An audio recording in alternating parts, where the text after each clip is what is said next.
لائیں کہیں کہ ہمارا رب اللہ ہے، پھر اس پر جم جائیں۔ ان پر فرشتوں کا نزول ہوتا ہے، نہ کوئی غم کرو نہ خوف، خوشیاں مناؤ جنت کی جس کا تم سے وعدہ کیا گیا تھا۔ اللہ کی ربوبیت پر اطمینان جب انسان کو ہو جاتا، میرا رب اللہ ہے، ربی اللہ، انسان کے لیے نہ کوئی کھٹکا، نہ کوئی خطرہ، نہ کوئی خوف، نہ کوئی حزن۔ جو کچھ ہو رہا ہے کس کے اذن سے ہو رہا ہے؟ اللہ کے اذن سے۔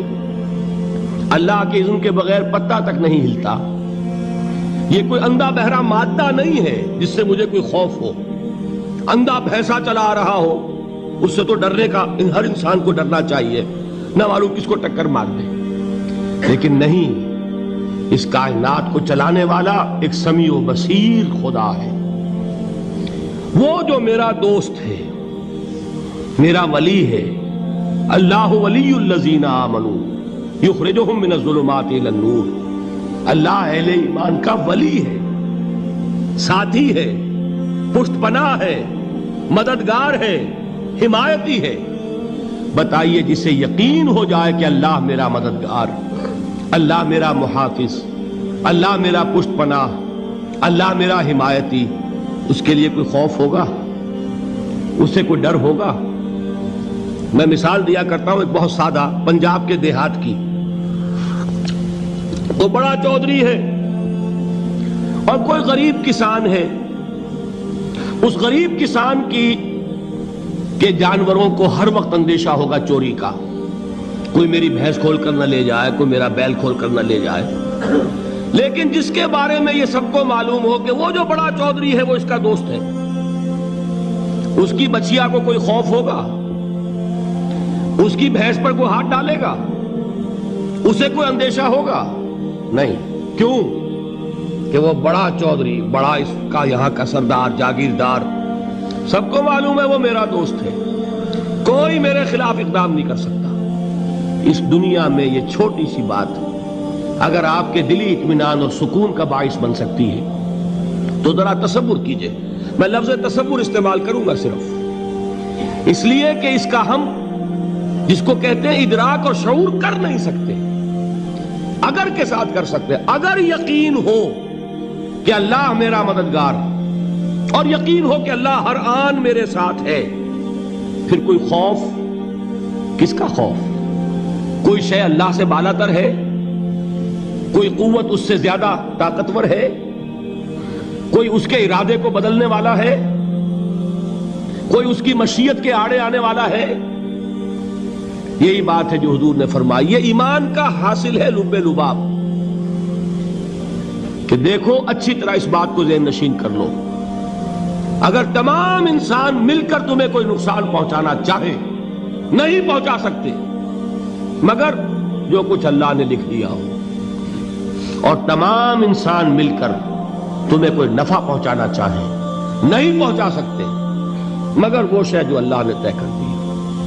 آپ پھر میں کہوں گا ذرا طاری کیجئے، اسے فرض کیجئے، اسے سوچئے۔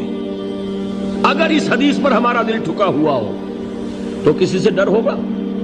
یہ مجھے نقصان نہ پہنچا دے، یہ میری رپورٹ خراب نہ کر دے، یہ میری انکریمنٹ نہ رکوا دے، یہ میرا یہ نہ بگاڑ دے، یہ میرے یہ نقصان نہ پہنچا دے۔ اس کا ڈر، اس کا ڈر، اس کا خوف، اس کی خوشامد، اس کے لیے جا کر طرح طرح سے اپنی عزت نفس کو ذلیل کروانا اس کے سامنے، یہ سب کچھ کیوں کرتا ہے انسان؟ جب سمجھتا ہے کہ اس کے ہاتھ میں میرا کوئی نفع ہے، اس کے ہاتھ میں میرے لیے کوئی ضرر ہے، یہ مجھے کوئی غضب پہنچا سکتا ہے، یہ مجھے کوئی نقصان پہنچا سکتا ہے، یہ میرا کوئی کام بنا سکتا ہے، یہ میری کوئی ضرورت پوری کر سکتا ہے، اسی کا نام شرک ہے۔ جہاں آپ نے یہ سمجھا کہ غیر اللہ کے اندر کوئی طاقت موجود ہے، وہی شرک ہے۔ بتوں سے تجھ کو امیدیں، خدا سے نو امیدی، مجھے بتا تو صحیح اور کافری کیا ہے؟ شرک تو یہ ہے۔ جس پر بھی تمہیں یہ خیال ہے، کلمہ ہے یہ کلمہ سوم، لا حول ولا قوت الا باللہ، ذرا اس پر دل کو کبھی اگر آپ تصور کریں، پھر فرض کریں، دل ٹھک جائے اس پر، کوئی طاقت نہیں۔ یہی بات تھی جو شیخ عبد القادر جیلانی رحمۃ اللہ علیہ نے اپنی وصیت میں اپنے بچے سے کہی. 11ویں دینے والے ہیں، لیکن حضرت شیخ عبد القادر جیلانی کی وصیت اور تعلیمات کو کتنے لوگ ہیں تم جانتے ہو؟ یہ جن مقامات تک پہنچے ہیں وہ کس چیز کی بدولت پہنچے ہیں؟